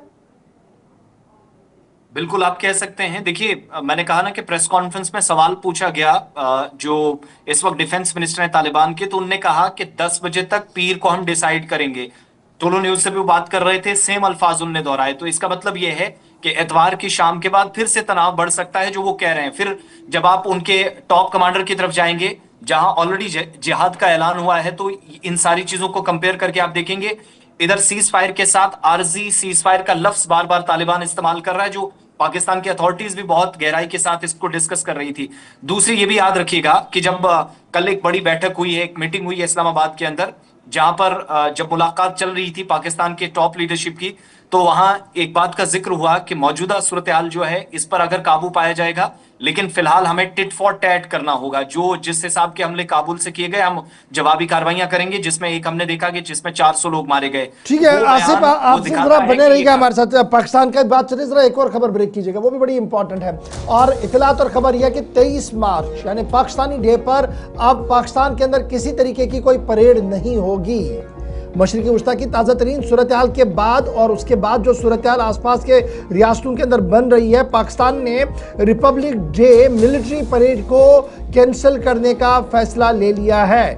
पाकिस्तान का बड़ा फैसला हुआ है, सन 47 के बाद यह पहला मौका है जब पाकिस्तान ने रिपब्लिक डे मिलिट्री परेड को शेड्यूल जो मार्च 23 के लिए थी, इसको कैंसिल करने का ऐलान कर दिया है। और यह साफ कर दिया कि मिडिल ईस्ट की क्राइसिस को देखते हुए और राइजिंग ग्लोबल ऑयल प्राइस को देखते हुए इस मिलिट्री माइट प्रेजेंटेशन को कैंसिल कर दिया गया है। पाकिस्तान के वज़ीर-ए-आज़म शहबाज शरीफ के दफ्तर की तरफ से यह साफ कर दिया गया है कि इसको कैंसिल कर दिया गया है। और मुबस्सिरीन का मानना है कि जो इकोनॉमिक क्राइसिस इस वक्त पाकिस्तान पर है, रिसोर्स मैनेजमेंट की जा रही है, उसी रिसोर्स मैनेजमेंट और क्राइसिस का नतीजा है कि इस अहम तरीन मिलिट्री माइट परेड को कैंसिल करने का फैसला ले लिया है। सालाना परेड होती है जिसमें पाकिस्तान अपने खुदकार हथियारों और अपने दमखम का उसी तरीके से मुजाहिरा करता है जिस तरीके से दीगर मुल्क जो है वो अपने अपने दिनों पर करते हैं।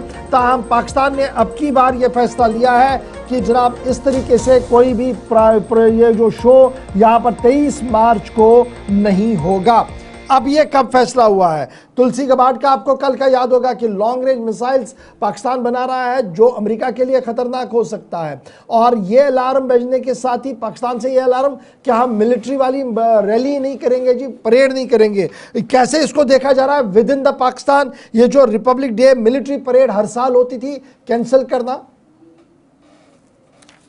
देखिए इशफाक, इसको दो एंगल से देखिएगा। एक तो फौजी सतह पर दबाव, आप जिस सूरत हाल से गुजर रहे हैं वहां पर ये फैसला, इस हिसाब से इसकी अहमियत है। दूसरा माली एतबार से भी पाकिस्तान की जो मौजूदा क्राइसिस हैं, और अब तो दुनिया भर के कई ममालिक, यहाँ तक के जो अमीर तरीन ममालिक थे जिनकी इकोनॉमी बहुत स्टेबल मानी जाती थी, वो भी मशरक़ी वस्ता से इनडायरेक्टली मुतासिर होना शुरू हो गए हैं, तो उन पर भी असर पड़ा है। आपको याद होगा कि ये तो बड़ा फैसला है ही, लेकिन इससे ठीक 5 दिन पहले इस्लामाबाद से एक और फैसला लिया गया। मुलाजमीन सिर्फ 4 दिन दफ्तरों में काम करेंगे, स्कूल कॉलेज यूनिवर्सिटियां 4 दिन काम करेंगे, यहां तक कि जो पब्लिक ट्रांसपोर्ट है उसको छोड़कर बाकी सबको 100 के बजाय 60% फ्यूल देने का सरकारी तौर पर जिन गाड़ियों को दिया जाता वो ऐलान हुआ था। उसके बाद अब आप जानते हैं, जिस तरीके से आपने इब्तिदा में बताया है, कि 23 तारीख को जो पाकिस्तान के सूबाई दारुल हुकूमत है वहां पर 21 तोपों की सलामी यौम पाकिस्तान पर दी जाती है, जबकि जो फेडरल जो पाकिस्तान की कैपिटल है यानी इस्लामाबाद के अंदर, वहां 21 तोपों की सलामी दी जाती है और उसके बाद फौज की परेड होती है, नुमाइश की जाती है, पाकिस्तान के जो हथियार हैं, फौजी कुव्वत का मुजाहिरा किया जाता है पाकिस्तान के अंदर, और जिन्ना स्टेडियम में सारी तैयारियां चल रही थी। लेकिन अचानक से कल खबर भी आई थी और बाद में हमने कंफर्म किया कि शहबाज शरीफ के दफ्तर से इस बात की कंफर्मेशन हुई, क्योंकि सिविल गवर्नमेंट के पास मामलात हैं ऑयल, नेचुरल गैस के, पेट्रोलियम के, या जो तेल के जखायर की जहां तक बात है, उनके इस्तेमाल करने की बात है, तो ये सारे के सारे इख्तियारात मौजूदा गवर्नमेंट के पास है, जो सिविल गवर्नमेंट पाकिस्तान के अंदर है। उन्होंने 2 बड़े फैसले लिए। एक तो फौजी परेड नहीं होगी, लेकिन शान और शौकत के साथ यौम पाकिस्तान मनाया जाएगा। इस दिन पर तकरीबात होंगी मगर सादगी के साथ, और वो जो परचम कुशाई वगैरह होती है मामूल के मुताबिक वो चलेगी। इसके अलावा कोई भी एग्जीबिशन, कोई आर्मी की तरफ से परेड, कोई एस्टैब्लिशमेंट के अफसरान आपको कहीं सरगर्म नजर नहीं आएंगे। खासतौर पर जो फेडरल गवर्नमेंट, फेडरल कैपिटल और प्रोविंशियल कैपिटल्स के अंदर 21 और बिलतरतीब 31 तोपों की सलामी दी जाती थी, वो भी कैंसिल कर दी गई है। अब इसके 2 मायने हैं। एक तो ये, जो पहले दिन से हम बात कर रहे थे कि ईरान के ऊपर जब कार्रवाई हुई तो पाकिस्तान के अंदर एक ओपिनियन बन रहा था कि पाकिस्तान ऐसे में क्या कर रहा। फिर अचानक उनके फौज के सरबराह और यहां तक कि मुल्क के मौजूदा सरबराह या वजीर आजम सऊदी अरब चले जाते हैं, वहां से अचानक खबर आती है, अरब मीडिया रिपोर्ट करता है कि दबाव बढ़ गया है कि आप 1 लाख फौज तैयार रखें मशरिक़ वस्ता के अंदर। इस चैलेंज से निपटने के लिए पाकिस्तान का बड़ा रोल है। तो एक तो वो समझिएगा, जैसे ही वहां से दौरे खत्म हुए 2 दिन के बाद पाकिस्तान की तरफ से स्ट्रेट ऑफ हरमुज से बुरी खबरों के बीच पाकिस्तान ने अपनी नेवी मूव करना शुरू कर दी, जो इस वक्त कैस्पियन सी की तरफ गई है। जिसका मतलब यह है कि वो जो उस तरफ से प्रेशर आया था वो आर्मी पर सारा का सारा प्रेशर है। और आप जानते हैं कि मशरक़ी वस्ता के अंदर और साउथ एशिया के अंदर दोनों जगह पाकिस्तान की जो मौजूदा इक्तसादी सूरत हाल है, डील कर पाना फौजी सतह पर मुश्किल है, क्योंकि जहां तक फ्यूल क्राइसिस की और बाकी चीजों की बात है, तो कुल मिलाकर दबाव के बीच पाकिस्तानी हुकूमत ने बड़े फैसले लिए हैं और ये फैसले अब दिखना शुरू हो रहे हैं। अब आगे होगा क्या, उसका हमें इंतजार रहेगा। आगे बढ़ते हैं जी, फटाफट से जरा ईरान की 1-2 खबरों से आपको बाखबर करते हैं। ईरान के अंदर आज नवरोज है, यानी नए साल का आगाज आज से ईरान के अंदर हो गया है। बम धमाकों, गोलियों, मारदार के बीच ईरानी कौम आज रिवायती तौर पर अपने नए साल का आगाज कर रही है। पर्शियन न्यू ईयर आज है और ट्रेडिशंस जो है वो कंटिन्यू है। आज मुख्तलिफ बागात को सजाया गया है और कल से ही हमने देखा कि नौरोज़ को देखते हुए मुख्तलिफ मकामात पर जहां धरने प्रदर्शन तो चलते रहते थे, लेकिन तैयारियों का आगाज भी जो है वो हो गया। ईरान के अंदर जिस तरह से जंग के हालात हैं, आज जंग का 21वां दिन है, लेकिन उसके बावजूद भी वहां पर नौरूज़ की तकरीबात जारी हैं और बहार के फूलों से बागात को सजाया गया है। उसके साथ साथ ही सकाफती रिवायत को बरकरार रखा गया है ईरान की जानिब से। और नौरूज़ जो बताया जा रहा है कि उम्मीद, तजदीद और हौसले की एक अलामत बनकर उभरा है। और इस सिलसिले में सिक्योरिटी खदशात के बाइस बड़े जो अवामी इज्तिमात है, ये आप देख सकते हैं कि किस तरह से बागात को सजाया गया, फूलों से सजाया गया। और बहरान के बावजूद भी वहाँ पर नौरूज़ की जो तकरीबात है वो मनाई जा रही हैं, लेकिन जो बड़े इज्तिमात है वो कहीं ना कहीं महदूद रखे गए हैं। और कहा जा रहा है कि हालात की वजह से बड़े इज्तिमात नहीं होंगे, लेकिन जो नौरूज़ की तकरीबात हैं उसे सही से मनाया जा रहा है ईरान के अंदर। चलिए नाजरीन, अब जरा जहाँ हम ईरान की बात करें तो ईरान के हवाले से बड़ी और अहम खबर, जो फुटबॉल की टीम है, ख़वातीन फुटबॉल टीम, वो वापस ईरान पहुँच चुकी है। बड़ी और अहम खबर आपको बताते चले कि ईरानी ख़वातीन फुटबॉल टीम की अब वतन वापसी हुई है और इस मौके पर उन्हें बाज़ाब्ता तौर पर इनका इस्तकबाल भी हुआ है। खिलाड़ियों ने जो पनाह की दरख्वास्त की है वो वापस ली है, लेकिन जो टीम है वो टर्किश बॉर्डर से होते हुए पहले जो उन्होंने सफ़र किया है ऑस्ट्रेलिया से और उसके बाद वो टर्किश बॉर्डर पर पहुंचे, जिसके बाद ही वो वापस अपने वतन पहुंचे हैं और उसके साथ साथ ही उन्हें वतन वापस पहुंचने पर उनका इस्तकबाल किया है। और जो 2 खिलाड़ी हैं इस खवातीन फ़ुटबॉल टीम के, वो फ़िलहाल ऑस्ट्रेलिया के अंदर ही हैं और उसके साथ साथ ही जो ईरान की जो ये फ़ुटबॉल टीम है, उन्होंने इससे पहले जो AFC वुमेन्स एशिया कप है उसमें अपने जो कौमी तराना है उससे मना किया था गाने से, उस पर भी कंट्रोवर्सी हुई थी। और उसके साथ साथ ही जो इंटरनेशनल फोकस है, जो आलमी बरादरी का फोकस रहा है, वो इनकी जो हिफाजत और उसके साथ साथ ही जो ह्यूमन राइट्स जो वायलेशन की जा रही है, जिस तरह से उन पर हमले किए जा रहे थे, उस सिलसिले में काफ़ी आलमी बरादरी की भी नज़र इस पर नजर रही है। बड़ी खबर ये है कि जिन बच्चियों ने पनाह की दरख्वास्त दी थी और ये कहा था कि उन्हें जनाब उनकी रियासतों में हिफाजत नहीं हो सकती है, इसलिए उन्हें पनाह दी जाए, और ऑस्ट्रेलिया में बाज़ाब्ता तौर पर इस पनाह की दरख्वास्त दी गई थी, जिसके बाद मुख्तलिफ मुल्कों में ये बातचीत चल रही थी कि ये होना चाहिए और कुछ पनाह दी भी गई। लेकिन अचानक से यू टर्न हुआ है और यू टर्न ये हुआ कि ईरानी कौम की गैरत बड़ी ज़बरदस्त है जी। इन्होंने कहा कि नहीं जी हम वापस चलेंगे, और वापस जब आए तो इतना शानदार इस्तकबाल इनका हुआ है, शायद माजी में इस तरीके का नहीं हुआ होगा। एयरपोर्ट से लेकर रास्ते तक लोग खड़े थे। अब ये खड़े कब है?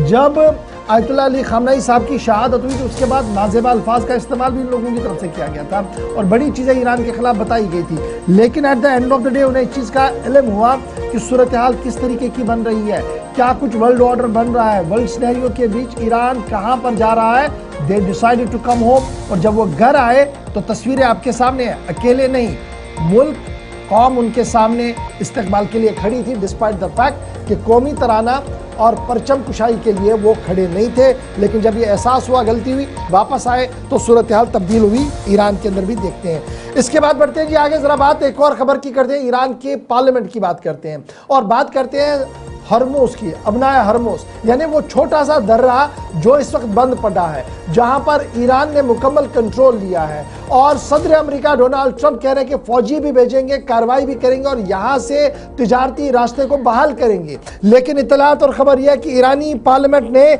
बड़ा फैसला ले लिया है और ईरानी पार्लियामेंट के अंदर बाज़ाब्ता तौर पर अब अबनाए हरमुज़ से तिजारत करने वाले मुल्कों से टैक्स लिया जाएगा और टोल प्रपोज किया जा रहा है शिपिंग के लिए, ताकि यहाँ पर सूरत हाल मज़ीद बेहतर बनाई जा सके। एनालिस्ट जो पॉलिटिकल एनालिस्ट है उनका मानना है कि गल्फ सिक्योरिटी सिचुएशन को देखते हुए ईरान की पार्लियामेंट इस बात पर गौर कर रही है कि जितने भी जहाज़ यहाँ से गैस लेकर, जहाज़ तेल लेकर जाएं, उन्हें बाज़ाब्ता तौर पर एक टोल भरना होगा, एक टैक्स देना होगा। और तेहरान के लॉ मेकर्स रिव्यू कर रहे हैं उस कानून को जिसमें मैरीटाइम पास के ज़रिए फ्री कर दिया गया था पहले, लेकिन अब शिपिंग और एनर्जी सेक्टर को मॉनिटर में ध्यान में रखते हुए, आलमी हालात को ध्यान में रखते हुए ईरान की अदालत, ईरान का जो पार्लियामेंट है वो इस बात पर गौर कर रहा है कि यहाँ पर टैक्स लगाने चाहिए। और हरमुज़ के ये जो हरमुज़ है यहाँ पर ये क्रूशल मैरीटाइम चौक पॉइंट है, लेकिन यहाँ से 20% तिजारत जो तेल की है वो यहाँ से जा रही है, गैस की जा रही है। और लॉ मेकर्स का मानना है कि यही एक बेहतरीन मौका है जब ईरान अपनी मईशत को मजबूत बना सकता है। ईरान तैयारी कर रहा है जी टैक्स लगाने की, अमेरिका तैयारी कर रहा है हमले करने की। इस बीच दीगर मुल्क क्या कुछ कह रहे हैं, ये बड़ी इंपॉर्टेंट बात है, क्योंकि 6 मुकम्मल, एक और खबर की ओर चलते हैं जी फटाफट से और आपको बताते हैं कि 6 मुल्क दुनिया भर के ऐसे हैं जिन्होंने जॉइंट मिशन जारी किया है, जॉइंट स्टेटमेंट जारी कर दिया है और ये साफ कर दिया है कि हरमुज़ पर जो ब्लॉकेड किया गया है, जो पाबंदियां लगाई गई हैं, इन्हें हटाना होगा। अब ये 6 मुल्क कौन है जिन्होंने अपना मुश्तरका बयान एलानिया जारी किया है? UK, France, Germany, Italy, Netherland और जापान ने इंटरवेंशन की बात कही है। जर्मनी और नीदरलैंड की तरफ से साफ कर दिया गया कि सीज फायर होना चाहिए, कंडीशंस को अप्लाई करना चाहिए और तमाम फ्रीकैन के साथ बातचीत होनी चाहिए। स्ट्रेट ऑफ हॉर्मुज जो है ये यहाँ पर रुका पड़ा हुआ है और इसकी वजह से ग्लोबल एनर्जी सिक्योरिटी कंसर्न्स पैदा हुए हैं। और ये कब खुलेगा, कैसे खुलेगा, मल्टीनेशनल मिशंस इस पूरे मामले को जो है देख रहे हैं। डिप्लोमेटिक एफर्ट्स पर काम करने वाले लोगों का मानना है कि गल्फ के अंदर जो तनाव इस वक्त बना हुआ है उसमें हॉर्मुज ने एक इंतहाई रोल प्ले किया है। लेकिन अब देखना होगा ये जो 6 मुल्क बीच में आ रहे हैं और कह रहे हैं कि जनाब मुज़ाकरात भी होने चाहिए, मुआहिदा भी तय होना चाहिए, क्या ये मुआहिदा अमेरिका की मर्जी से होगा, नहीं होगा, एक बड़ा सवाल है। क्योंकि थोड़ी देर पहले सदर अमेरिका डोनाल्ड ट्रंप ने फौजियों के जरिए से इस दर्रे को खोलने की बात कही है। चलिए नाज़रीन, अब जरा ईरान की जहां बात कर रहे हैं तो ईरान के हवाले से एक और बड़ी और अहम खबर, जहां पर कुछ अफराद को जिन्हें दिसंबर जनवरी के अंदर जो ईरान में जो फसादात हुए हैं उसमें मुलविस होने के इल्ज़ाम में 3 अफराद को उनको फांसी दी गई है। ईरान में जो मुजाहरे हुए थे उससे मुंसलिक अफराद पर यह कार्रवाई की गई है। बड़ी और अहम खबर आपको बताते चले कि 3 अफराद को सरेआम फांसी दे दी गई है इस सिलसिले में ईरान इंतज़ामिया की जानिब से, जिनमें से 19 साल एक रेसलर भी है जिन्हें कुम के अंदर जो ये फांसी की सज़ा दी गई है और फांसी दी गई है सरेआम। और ईरान जुडिशरी की जानिब से ये कार्रवाई की गई है, जबकि सुप्रीम कोर्ट की मंजूरी के बाद इस तरह का कदम उठाया गया है। और उसके साथ साथ ही जो आलमी बरादरी हैं उनकी जानिब से कहा गया है कि जो ट्रायल हुआ है वो अनफेयर है। और साथ ही साथ उन्होंने कहा है कि उन्हें ज़बरदस्ती से उन्होंने इकबाल जुर्म किया होगा, इसी तरह जो है आलमी बरादरी की जानिब से इस हवाले से कहा जा रहा है। और उन्होंने साथ ही साथ ये भी कहा है कि इसमें एक फेयर ट्रायल होना चाहिए और इस तरह से कत्ल आम नहीं होना चाहिए। उन्होंने इस पर भी सवाल उठाए हैं, क्योंकि ईरान पर ये सवाल उठाए, लेकिन ईरान की जानिब से कहा जा रहा है कि उस फसादात में मुलविस पाए गए हैं। सबूत जो उनके पास है उन सबूत के आधार पर उन्हें ये सज़ा सुनाई गई है और 3 अफराद को ये सज़ा सुनाई गई, कत्ल आम सज़ा जो फांसी की सज़ा दी गई है, जिनमें एक 19 साल रेसलर भी शामिल है।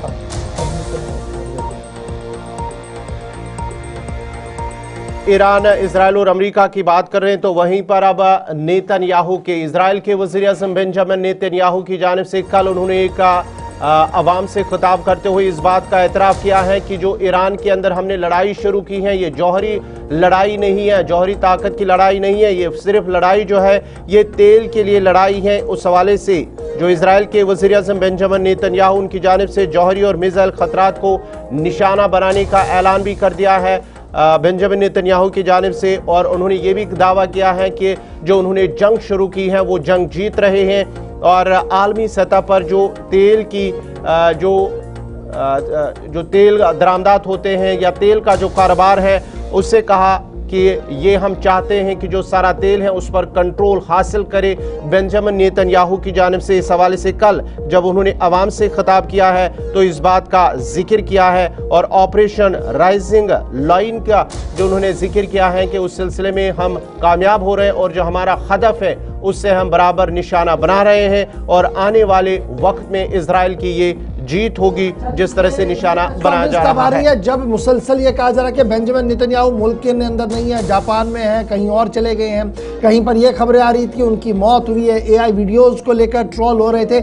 इस बीच कल उन 20 दिन के जंग के बाद उन्होंने डिटेल प्रेस कॉन्फ्रेंस की, अगराज़ व मकासिद बयान किए, 3 हदफ सामने रखे और साफ किया कि फिलहाल जंग जारी रहेगी। I think that what has to be done is to have alternative routes instead of going through the choke points of the Hormuz Straits and the Bab el-Mandeb Straits in order to have the flow of oil. Just have oil pipelines going west through the Arabian Peninsula, right up to Israel, right up to our Mediterranean ports, and you've just done away with the choke points. Hormuz और उन choke points को sideline करना होगा, पाइपें बिछा दीजिए gas pipeline से। और दरअसल ये अब ईरान के लिए नहीं है, ये अल्फाज आप गल्फ के लिए भी बड़े इंपॉर्टेंट है।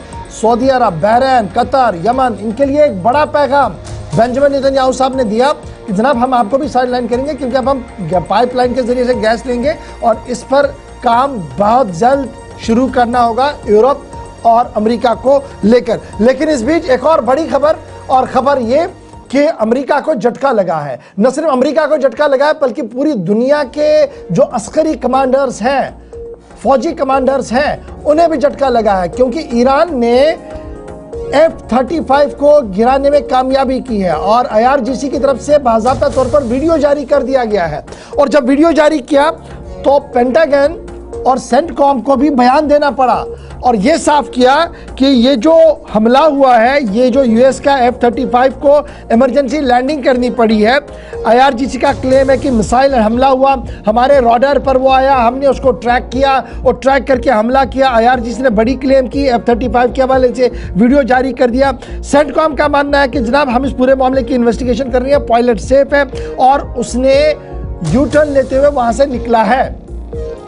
आज तक यह अंदाजा था कि F-35 ऐसा जहाज है जो रडार को चकमा देने में कामयाब रहता है, बहुत ना के बराबर इसकी बनक लगती है, लेकिन अगर ईरान के दावे को लिया जाए, सेंटकॉम के बयान को देखा जाए तो कुछ ना कुछ तो हुआ है, जिसके बाद ही F-35 सुर्खियों के अंदर है।